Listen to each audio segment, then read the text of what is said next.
Salut tout le monde! Aujourd'hui, je reçois de la belle visite dans les studios de la télévision communautaire. Je suis en compagnie de Pierre et Valérie de chez Orapé. Salut! Salut!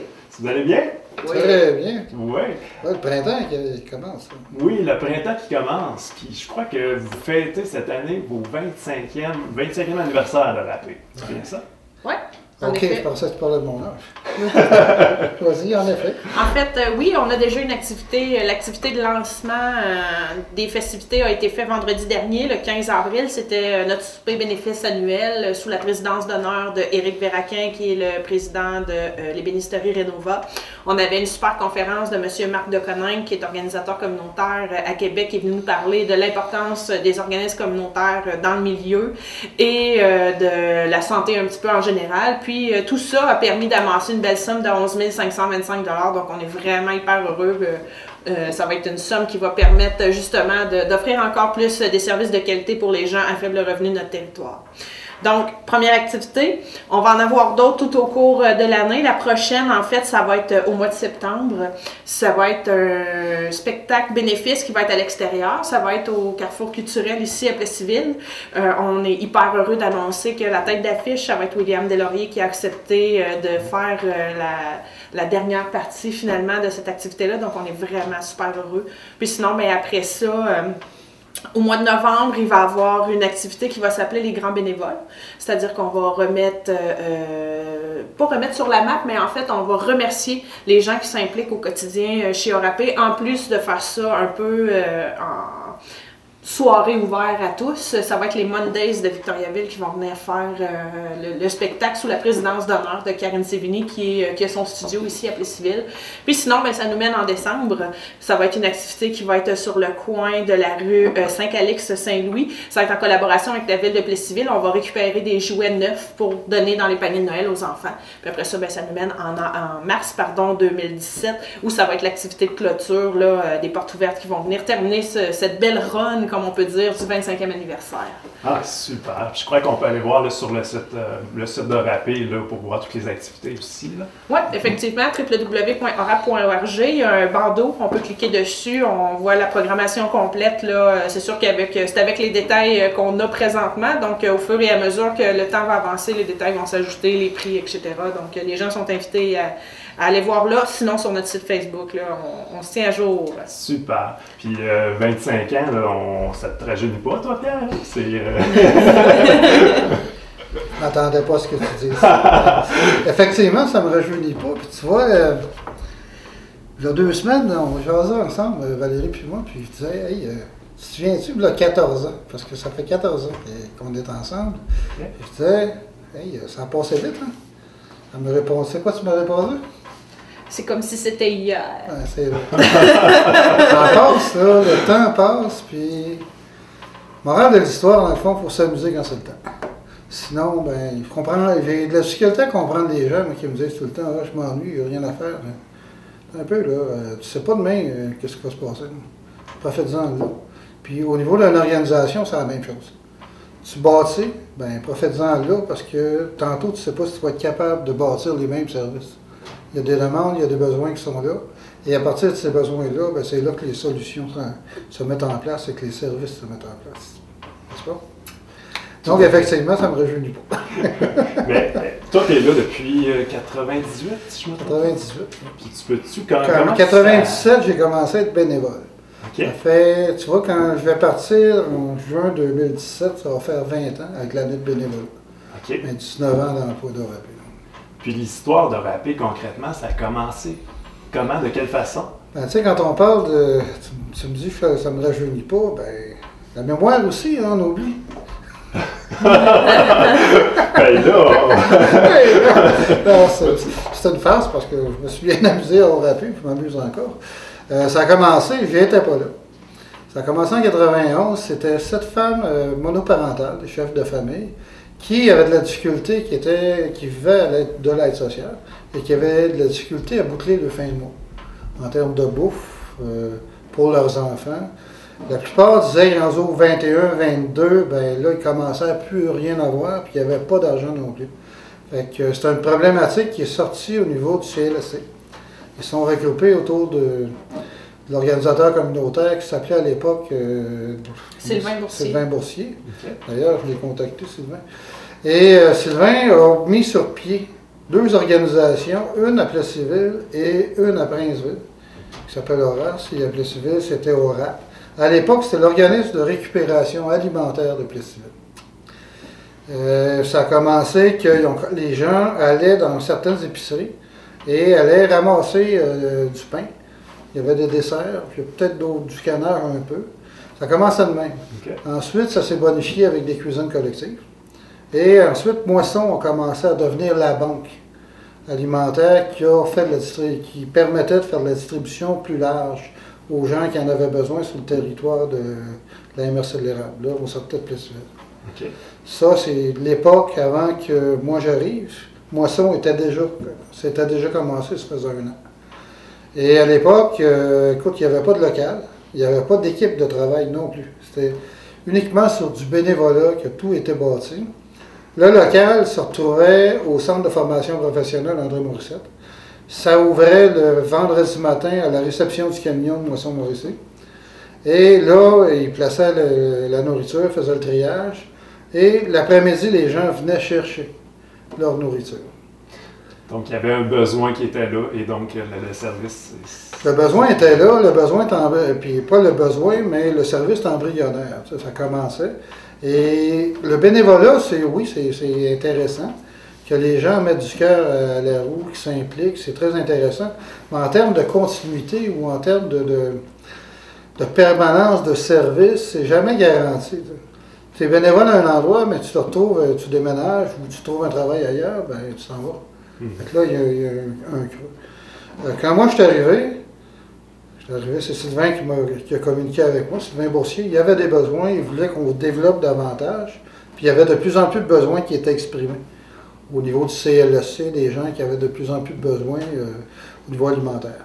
Okay. De sorte que là, il fallait bâtir quand même une équipe qui permettrait une pérennité des services, un développement des services. Je suis arrivé à peu près dans ce coin-là. Et en 1998, on a bâti la première équipe de travail. Nous étions 3. Il y avait Gilberte Lemay qui s'occupait des cuisines collectives, Joanne Asselin qui faisait le secrétariat administratif et moi qui étais un petit peu à l'ensemble du développement des services.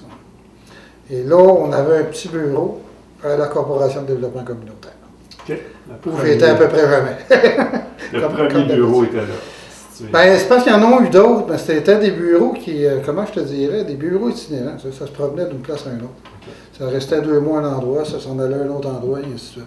Ils ne payaient pas de loyer à ce moment-là, il n'y avait pas de moyen. Okay. Quand on a bâti ce service-là, moi, quand je suis arrivé, Sylvain, ce qu'il m'a dit, dans le fond, pour que j'arrive là, il dit, regarde, il nous manque 4 000 $ pour boucler l'année. 4 000 c'est un détail, ça. L'argent de poche, c'est 4 000 $, c'est vrai. Fait qu'il me dit ça, je dis, voyons, c'est un détail, comment ça fait qu'il te manque 4 000 $? Il dit, où c'est que tu vas trouver ça? C'est un détail, on va t'organiser ça. Fait que là, on a fait un plan de match, mais en même temps, on a pris rendez-vous avec l'Agence de la santé et des affaires sociales. Et c'est là qu'on a développé un financement récurrent. On est allé rencontrer une personne qui est encore en fonction, mais qui prend sa retraite. On parle de retraite et de temps qui a passé. Là. Ouais. Mais les gens que j'ai connus à l'époque, c'est à peu près tout le monde dans le même âge que moi. Là. Okay. La relève, une chance. Nous autres, on a une relève. Ailleurs, c'est pas évident non plus. Là. Et à ce moment-là, on a réussi à dégager un budget qui venait de l'Agence de la santé. Et ce budget-là était récurrent. Ça revenait à chaque année. À partir de là, puis on a bâti un projet aussi au niveau du Centre local d'emploi et qui nous a permis d'avoir un financement pour effectivement bâtir une équipe de travail. Donc, du 4 000 $ manquant, quand on a fini l'année, on était à 24 000 ouverts. De sorte que ça assurait une pérennité pour l'équipe de travail. Ça, c'est le départ. Donc, si vous manquez 4 000 $, appelez Pierre. Non, allez voir Valérie. Je lui ai donné tous mes trucs. Non. Ça a été une belle année pour moi. C'était intéressant, ça s'est développé, puis on voyait que le besoin était là. Ouais. Plus on était visible et plus les gens nous présentaient les besoins qu'ils avaient. Et les besoins n'étaient pas juste seulement alimentaires, c'était de plusieurs ordres. Entre autres, c'est aussi un besoin d'insertion, mais un besoin de voir du monde, de sortir de chez vous, un besoin de se valoriser. Tu sais. Ce qui fait que là, on a mis en place, le premier café rencontre, ça s'est fait avec le directeur général de Moisson-Mauricie. Parce que je voulais que les gens sachent c'était quoi Moisson-Mauricie, comment ça fonctionnait, parce que, tu sais, quand c'est loin, tu n'as pas tout ce que tu veux, c'est facile de critiquer. Mais quand tu regardes c'est quoi la réalité, là, tu comprends davantage. Fait que là, on s'est mis à travailler davantage en partenariat avec Moisson-Mauricie. Je me suis fait avoir parce que j'ai embarqué on m'a demandé de devenir membre du conseil d'administration à Moisson. Devenu vice-président de Moisson-Mauricie. Et en même temps, il y avait l'ACBAM qui était notre regroupement provincial. Puis eux autres m'ont demandé la même chose. Fait que je me suis retrouvé aussi vice-président de l'ACBAM. Ce qui fait que je me retrouvais un petit peu, pas mal sur la route souvent. Puis on avait une petite équipe. Ensuite, on est parti du centre André Morissette. Et c'est là que tout s'est commencé à débouler. Là. On s'est retrouvé sur la rue Saint-Louis, au 15, je me souviens plus de l'adresse. 1657. 1650. T'as une bonne mémoire, hein? T'es plus jeune que moi. On s'est retrouvé là, on a acheté. Au début, on louait, ensuite on a acheté, on a utilisé l'ensemble du local. Et c'est là que la plupart des nouveaux services ont commencé à naître. On a développé des repas, on a développé différentes choses au niveau alimentaire, mais les gens sont arrivés en nous disant, je me souviens d'une madame qui est arrivée, venue aller chercher sa nourriture, c'est un vendredi dans le temps, puis elle a dit, regarde, mon frigo a sauté hier, il fait 30 dehors. Qu'est-ce que tu penses combien de temps tu penses que ça va durer la nourriture que tu nous donnes? T'sais? Oups, on a un petit problème. La semaine suivante, ben, c'est un autre qui arrive, mais qui dit, moi, j'ai plus de poêle. Mon poêle a sauté, puis j'ai pas d'argent pour le réparer. OK. Autre petit problème. Fait que là, plus on voyait les gens exprimer leurs besoins, et plus on se disait, il y a des services à donner. De sorte que la ressourcerie a commencé de cette façon-là. Tu veux-tu dire un mot, toi, sur la ressourcerie? Non? Ça va. Donc, ça a commencé de cette façon-là, mais écoute, c'était tout bénévole. Là. Les gens qui allaient cueillir les choses qui nous étaient données, ben, c'était quelqu'un qui fournissait son véhicule et son trailer et ses bras, puis on avait d'autres bénévoles qui allaient aider. On y allait, mais à la pièce. Puis, d'un moment marquant, c'est que t'as un soir où j'avais contacté tous les maires de la MRC pour qu'ils viennent faire leur pot au Rapé. C'était drôle. Dans cette bâtisse-là, on s'est retrouvé 160. Il y avait des gens de l'ACBAM, il y avait des gens de Moisson-Mauricie, il y a des gens d'un peu partout, les partenaires étaient là, et tous les maires étaient là. Et chacun a mis un peu la main à la pâte. On avait quand même préparé la base, c'est un spaghetti avec une sauce. On avait commencé, mais ils ont tous terminé leur pas, les maires. Et ensuite, ben là, les gens ont été servis. Puis la mairesse de Plessisville-Paroisse qui me demande comment tu as fait pour nous réunir. Ben, c'est simple. Je t'ai appelé, tu me dis, ben, oui, j'accepte. J'ai appelé l'autre maire, il m'a dit, oui, j'accepte. C'était rare que tous les maires se retrouvaient à la même table, là, à l'extérieur du Conseil des maires. Ce qui fait que ça a fait en sorte que ça a donné beaucoup de crédibilité et de visibilité à l'organisation. Et à partir de là, ben, le restant des boulots. La reconnaissance était là. On était reconnu par les instances politiques, mais on était aussi reconnu par des partenaires qui fonctionnaient aussi avec les instances politiques. Ce qui fait qu'aujourd'hui, on se retrouve avec au-dessus de 250 partenaires. Puis l'autre moment charnière, parce que c'est ça que tu veux savoir. Bien sûr, bien sûr.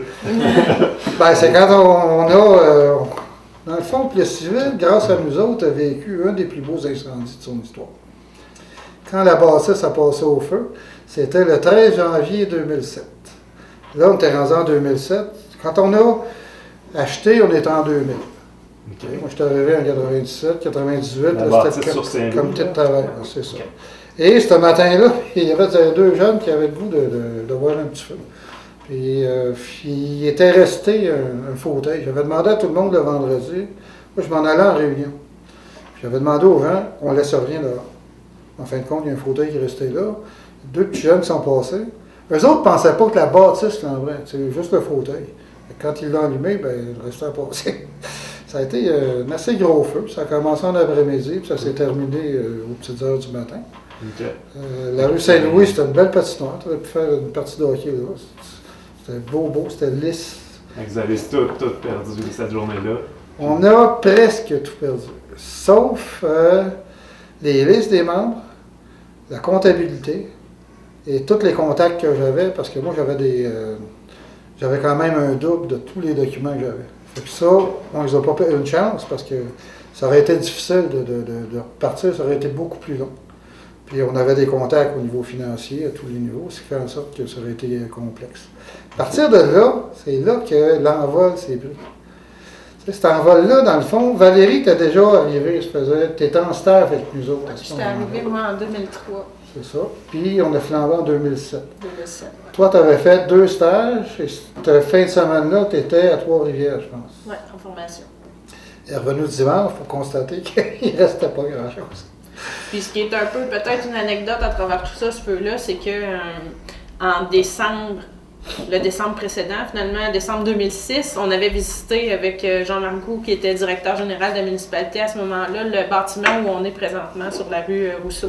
Okay. Il nous avait fait visiter en nous disant, ben on va jeter un œil, on va voir, peut-être que ça pourrait vous convenir éventuellement, sauf que c'est clair que de notre côté, on savait qu'on n'avait pas les moyens financiers de s'acheter ce bâtiment-là, puis finalement, ben la vie étant ce qu'elle est, quelques semaines plus tard, ben notre bâtiment actuel prenait en feu, puis ben, compte tenu qu'on était propriétaire et qu'on était bien assuré, et aussi à travers tout ça, il y a eu Martin, son petit nom de famille m'échappe, bref, qui était directeur général de la Caisse des Jardins de l'Érable à ce moment-là, nous a appelé pour nous dire, bon, mais de quoi vous avez besoin, est-ce qu'on part quelque chose pour vous aider à travers tout ça, donc il y a une grosse levée de financement qui est partie. À ce moment-là, on avait ramassé 165 000, si je ne me trompe pas, ce qui nous avait permis justement de faire une mise de fonds quand même assez intéressante sur le bâtiment présent aussi. Donc, puis si on parle de Martin, mais il y a aussi tous les autres partenaires qui sont venus à travers tout ça. Ça nous a donné comme Pierre disait, un envol, oui, mais une autre crédibilité, ben pas une crédibilité, mais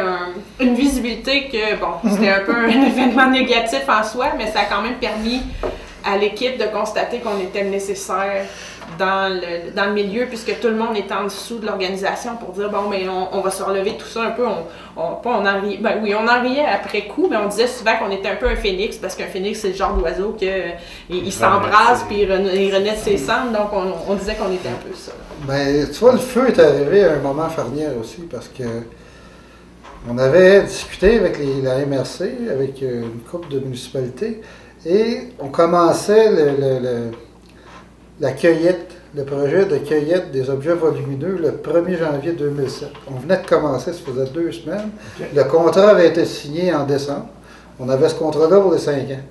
Je te dirais que ça a chauffé aussi dans certaines salles de conseil municipal parce que les gens se demandaient qu'est-ce qu'on fait là. Et ils venaient signer avec nous autres. Là. Qui va faire ça maintenant? T'sais? On a continué. Ça a pris combien de temps vous restituer? 4 jours.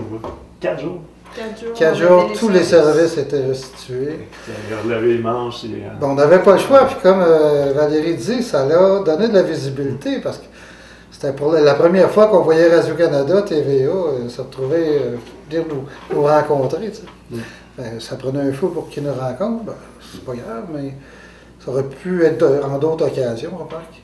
Mais en même temps, c'était impensable de penser que l'organisation n'aurait pas pu se relever dans le sens que, puis tu sais, Pierre, tu étais là pour pouvoir le constater, il y avait des gens à faible revenu qui étaient sur le bord des lignes, on va appeler ça les lignes de feu. C'est seulement que je pleurais en disant, mais qu'est-ce qu'on va faire maintenant, l'organisme est bon, il ne fonctionnera plus, puis tout ça, puis la ligne, c'était clair qu'à ce moment-là, nous, oui, il y a l'incendie, mais c'est le bâtiment, c'est pas l'organisme qui vient de passer au feu. T'sais. Donc oui, on s'est relevé les manches. On était un peu itinérant pendant l'année 2007 dans le sens qu'on avait 3 ou 4 endroits en même temps. On était situé dans ce qu'on appelait, nous, le Radio Shack au centre-ville. Monsieur Boutin qui nous avait prêté son local pour faire la vente d'articles. On avait un local sur la rue Méthode, en bas de la ville, pour tout ce qui était démontage. Puis on avait aussi les Chevaliers de Colombe qui nous prêtaient gracieusement leur salle là, pour faire la distribution alimentaire. Donc, ça a été tout le siège social de rentre chez nous. Ouais. Tous les téléphones, ils passaient chez nous.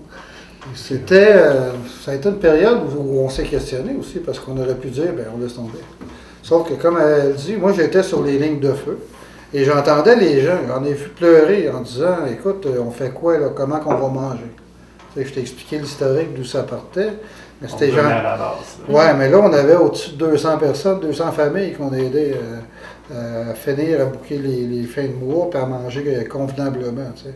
Ce qui fait en sorte, on était rendu dans cette boîte-là, je pense qu'on avait 4 ou 5 congélateurs, on avait 3 ou 4 frigidaires. Ça avait pris de l'ampleur, puis on avait de plus en plus de nourriture qu'on redistribuait aux gens. Fait que moi, ce que je faisais, je lui mettais la main sur l'épaule en disant, regarde, c'est prévu pour jeudi prochain tu vas l'avoir. Tu as juste à te renseigner, puis on va te dire où aller, puis ta nourriture va être là. Effectivement, le jeudi suivant, c'était à la salle des Chevaliers de Colomb. Les gens se sont présentés là, personne n'a manqué de bouffe, tous les services étaient déjà reconduits. Il fallait trouver l'argent, par contre, pour le restant, le fonctionnement. Quand tu dis 165 000, c'est que la campagne qu'on a faite, la campagne globale, a rapporté au-dessus de 500 000 en 4 mois. C'est un demi-million. Il y a Service Canada qui a financé. Tu as le député Bachand qui est allé faire une tournée auprès de ses députés à Québec pour demander des sous. On a eu aussi Recycle Québec qui a embarqué pour un 109 000. Il y a eu d'autres argent qui est venu d'un peu partout. Ce qui fait qu'au bout de la ligne, ça donnait au-dessus de 500 000. La bâtisse en valait 420. En fin de compte, on a réussi à acheter cette bâtisse-là. Puis aujourd'hui, je pense qu'on doit quoi? À peu près 160 dessus. Okay. Puis la valeur de la bâtisse, reconstruite à neuf, on l'a fait évaluer, c'est 1,5 million. Fait que c'est quand même, on s'en est sorti quand même assez bien. Puis comme tu disais, Val, le soir même, Carole Isabelle, l'avenir était là. On était ensemble, puis on regardait ça, puis je disais à Carole, regarde, c'est juste une bâtisse, là. On rappelle, là, il n'est pas en train de flamber, c'est la bâtisse qu'ils font. Check bien comment ça va se développer maintenant. Puis effectivement, ça s'est développé de façon assez vertigineuse. Là, alors, vous êtes toujours là pour ça parle de... Puis là, avec le nouveau local, dans le fond, vous avez pu élargir vos ressources, vos services, j'imagine, avec un plus grand local. Ben écoute, ce local-là, au début, était très grand pour ce qu'on connaissait. Sauf qu'on est rentré là, nous autres, le 1er novembre. Donc, on était itinérants du 13, de l'incendie du 13 janvier 2007 au 1er novembre 2007. Okay. C'est Valérie qui faisait la jonction entre tous les points de service. Puis moi, je faisais la job en tout cas de communiquer avec les partenaires et voir comment on pouvait financièrement rebâtir tout ça. Okay. C'est là qu'on a fait notre premier souper bénéfice, d'ailleurs. On était rendu au 9e, vendredi dernier. Tandis que là, c'était notre premier qu'on faisait. C'était pas pour fêter le feu, c'était plutôt pour dire, on enclenche, on veut que les gens reconnaissent les besoins qui sont là et les services qui ont été bâtis. On veut aller chercher le plus de partenaires possible. Ça nous a permis aussi une crédibilité auprès des partenaires. Parce que quand les gens nous ont vu aller, il y en a bien d'autres qui nous ont dit, écoute, ça avait été d'autres mondes, c'est sûr que ça aurait foiré. Tandis que nous autres, on s'est relevé les manches, on a dit, non, on ne laisse pas tomber. C'est pas le temps de laisser tomber, on a un coup dur, là. On va se relever et on va prouver à tout le monde que c'est nécessaire, cette organisation-là. Puis effectivement, ça l'est. Aujourd'hui, quand on regarde tous les besoins, quand on regarde les témoignages qu'on reçoit, effectivement, c'est nécessaire. Fait que ce qu'on a bâti là, c'est pas quelque chose qu'on a bâti comme ça pour s'amuser. Ça répondait, puis à chaque fois que les gens nous parlent de besoins, on regarde la faisabilité.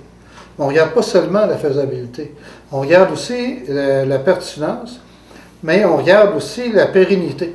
Est-ce qu'on peut maintenir ce service-là à long terme? Sinon, on ne part pas. Si on part d'un service, c'est clair et net qu'il va continuer. Ça a toujours été la mentalité de Rapé. Puis c'est toujours, moi je pense que c'est Valérie qui va prendre la suite, mais Valérie elle va continuer dans cette mentalité-là. Je parle pour toi, là, mais tu pourrais peut-être le dire toi-même. Dans le fond, le secret, c'est pas de dépendre des sous des autres, finalement, c'est de pouvoir... écoute, ce qu'on a bâti, quand on parle de la ressourcerie, jamais dans 100 ans, j'aurais pensé que ça viendrait aussi gros que ça. Puis on vient de faire visiter encore. Quand on fait visiter les gens, là, on fait le tour au complet, là, ils n'en reviennent pas. Puis il y a du potentiel encore là-dedans. Là. Sauf que les nouveaux services, là, les nouveaux développements, Valérie pourra t'en parler plus tard. Par contre, ce que les gens se rendent compte, c'est que tout ce qui a été développé là, c'est justement pour assurer une certaine autonomie. Moi, je me disais franchement, là, puis ça fait des années que je le disais avant, si les gouvernements ont le rhume, nous autres, on ne fermera pas les portes. C'est pas parce qu'ils vont couper en quelque part d'un budget, puis on l'a vu cette année puis l'année passée, l'austérité. Là. Il y a beaucoup d'organisations qui sont très nerveuses parce qu'ils se demandent est-ce qu'on va survivre ou est-ce qu'on ne survivra pas. Est-ce qu'à Québec, comme à Ottawa, il y a une certaine écoute? Est-ce qu'ils sont ils comprennent ce qu'on fait ou ben non, ils se foutent de nous autres. Hein? Puis là, ils se mettent à serrer la ceinture et à couper dans les services. Nous autres, la ressourcerie finance.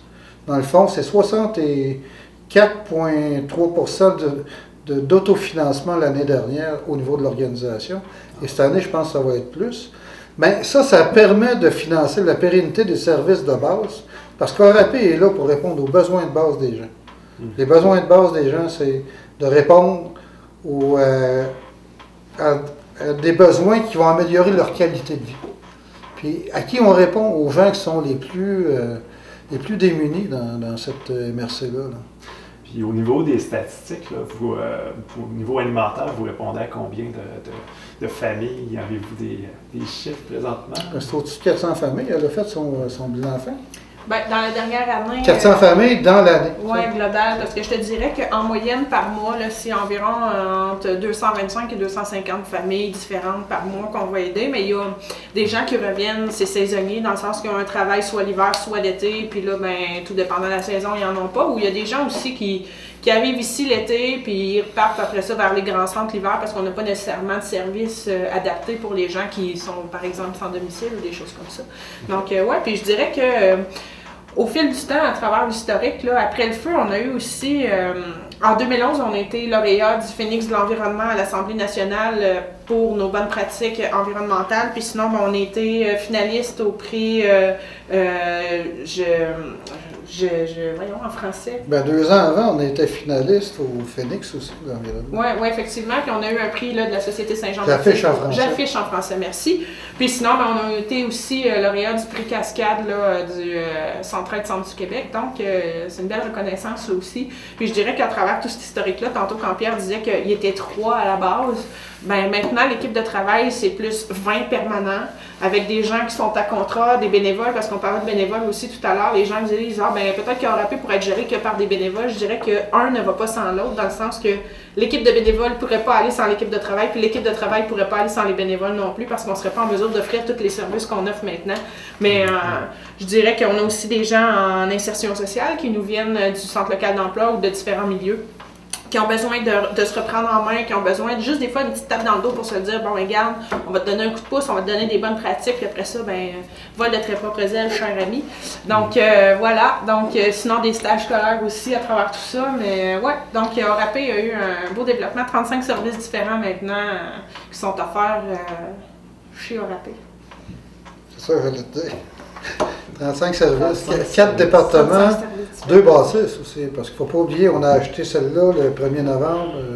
On est rentré le 1er novembre, on l'a acheté en décembre 2007.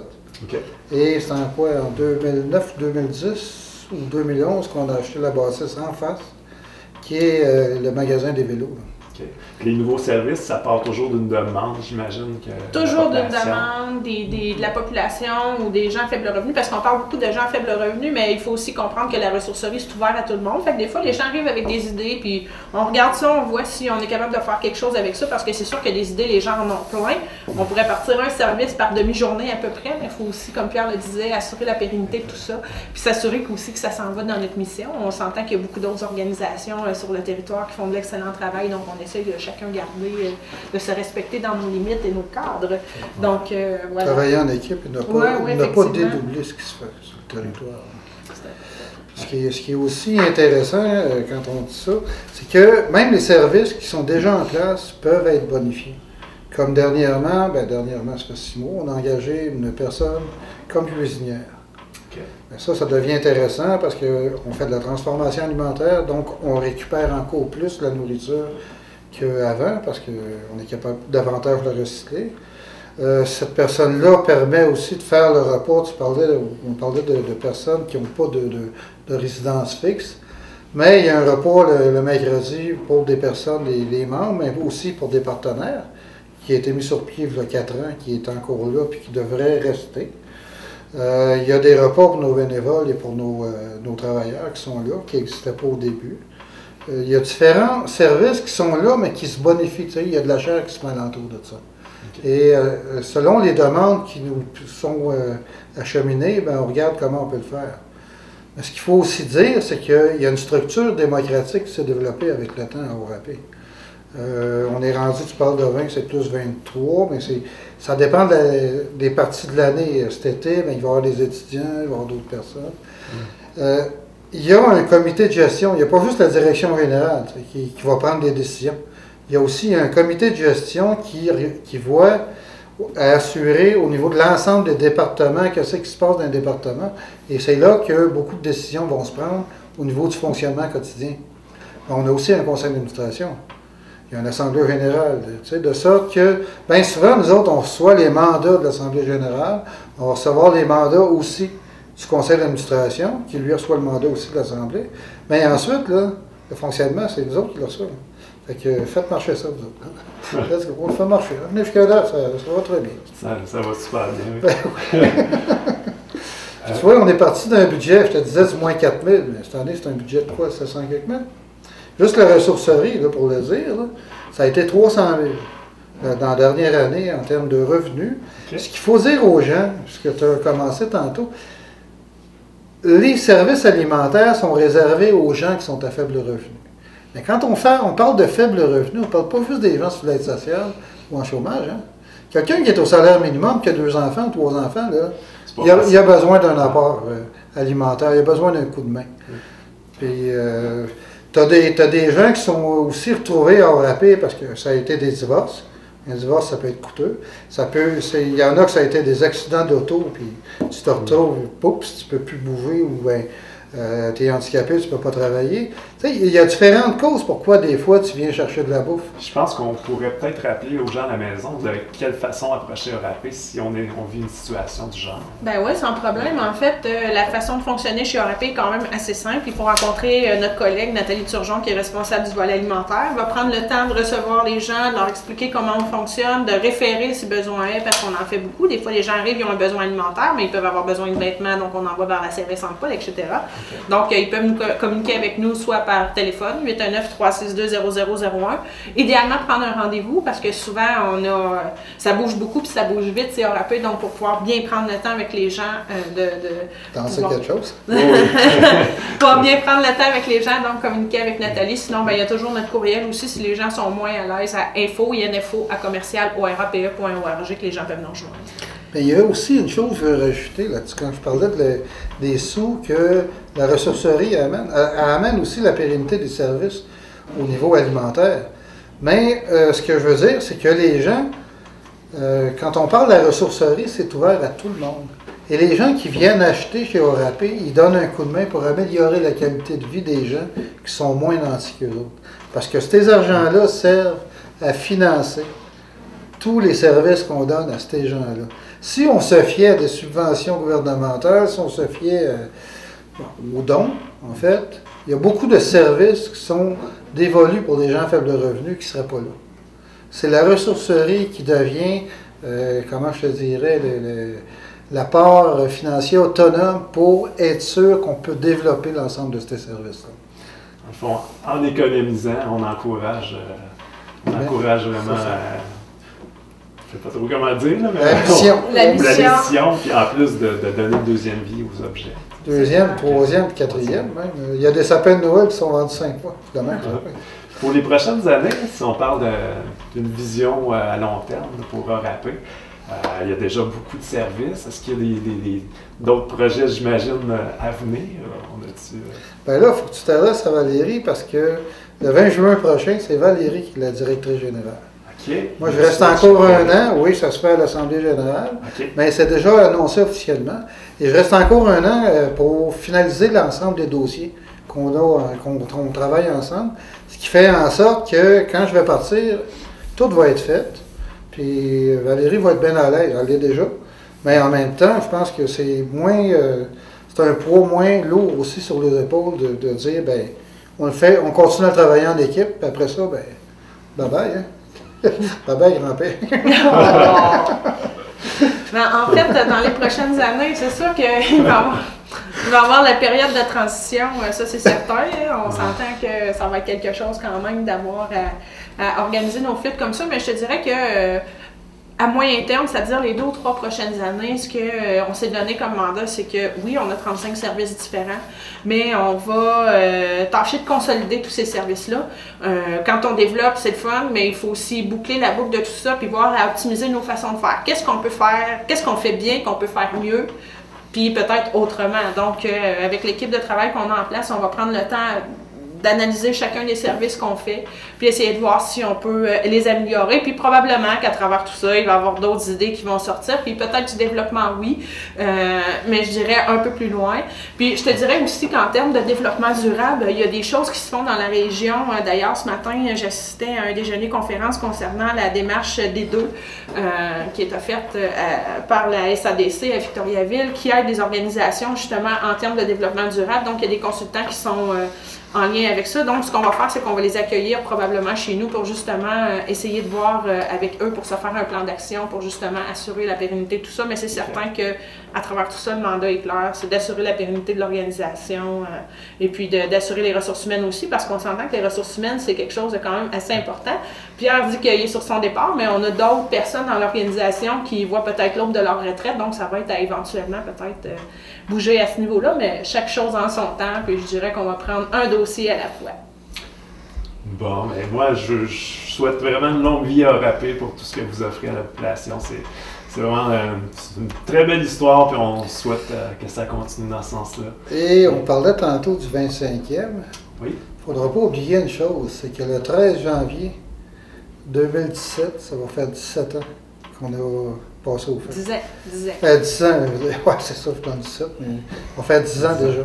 Et je pense que peut-être qu'en janvier, sans que ça soit officialisé, il va peut-être y avoir une façon de marquer cet anniversaire-là, qui était un anniversaire un peu triste, mais en même temps qui nous a permis un certain envol. C'est pour ça qu'on invite les gens aussi, tu sais, les gens des fois, surtout en période estivale, puis ça va me permettre de faire ma petite ploie conscientisation. En période estivale, on est pressé de se débarrasser de nos affaires, donc ça arrive, on appelle ça nous les dépôts sauvages. La fin de semaine, les gens viennent laisser leurs affaires dans le kit de déchargement, puis oh c'est pas grave, au moins moi je suis débarrassée, sauf qu'il y a quand même des maisons près de Rapé, donc en laissant ça là, ben c'est sûr que ça invite des fois à peut-être des actions plus négatives ou des petits méchants coups, ou juste par souci de respect pour notre équipe, ben on est ouvert toute la semaine, du lundi au vendredi, de 9h à 4h30, puis même pour le dépôt de matériel, on a des gens qui sont là à partir de 8h30, puis jeudi soir, on est là jusqu'à 8h quand même pour les gens, donc ils peuvent venir sans problème nous porter les choses pendant les heures d'ouverture, ça va nous faire grand plaisir. Puis la fin de semaine, ben qu'ils fassent comme nous, puis qu'ils profitent de la vie, puis qu'ils prennent une petite pause. On va être là le lundi matin sans problème. Sans vouloir être radical, c'est qu'il y a des caméras aussi qui sont là. Les gens ne le savent pas, bien, ils sont souvent filmés. Ce qui fait en sorte qu'éventuellement, on est en train de se poser la question, est-ce qu'on ne déposera pas des plaintes au niveau de la Sûreté du Québec? Parce que c'est quand même un terrain privé. Tu n'as pas le droit d'aller porter des choses sans avoir la permission. J'irai chez vous, j'irai te domper mes affaires, pas sûr que tu aimerais ça. Et à ce moment-là, ça se pourrait aussi qu'éventuellement, il puisse y avoir aussi des amendes ou des poursuites. Fait qu'on voudrait avertir les gens avant de commencer, parce qu'on en parle, ça fait 2 ans. Sauf que là, on ne veut pas faire ça, on ne veut pas en arriver là. Sauf que peut-être qu'un jour, on sera obligé de le faire, et que ceux qui auront payé l'amende, ben, ça va faire le tour de la ville, puis que les gens vont s'en parler, et vont dire, oups, on va respecter la fin de semaine, comme tu dis. On va prendre l'air, on va faire d'autres choses, puis le lundi matin, on ira porter nos affaires. Fait que pour vous laisser peut-être sur une note un petit peu plus positive, je vous laisserai peut-être vous donner le mot de la fin, là, parler à la population. Je sais que fin de semaine vendredi dernier, là, ça, vous avez fait votre soirée. Fait que je vous laisse le mot de la fin. C'est moi qui ai le mot de la fin. Ben, j'aurais le goût de dire à la population, leur rappeler que Rapé est là, que s'ils ont besoin de nous, peu importe, que ce soit au niveau alimentaire, que ce soit pour des fois, si les gens veulent venir nous voir, des conférences, peu importe, on en fait aussi. Le volet de ressourcerie est là aussi pour les gens. On est là pour, on parlait un peu de développement durable, mais aussi petite conscience sociale. Elle est bien contente quand on vient utiliser du matériel qui est réutilisé et réutilisable. Puis on dit souvent aux gens, venez chez Rapé avant d'aller ailleurs. Peut-être que vous allez trouver la perle que vous cherchez. Puis sinon, on est sur une belle lancée et j'espère que ça va continuer. Et ça serait intéressant que les gens qui bricolent prennent des photos et nous amènent ça. Parce qu'il y a beaucoup de gens qui viennent acheter du matériel, vont faire des belles choses, on ne les voit pas. Alors que si on pouvait avoir les photos, on pourrait les exposer aussi une fois de temps à autre. Oui, Pour je crois donner qu'il y a des un idées album aux autres. déjà, Oui. hein, déjà, c'est Ouais. Il y avait un album, on pourrait faire un deuxième album. Le message est lancé. Je vous remercie beaucoup d'avoir accepté notre invitation. Puis je vous souhaite un bon futur. Puis on se revoit prochainement s'il y a d'autres activités à promouvoir. Gênez-vous pas, ça me fait Merci plaisir de vous voir. Francis. Merci Merci bien. beaucoup.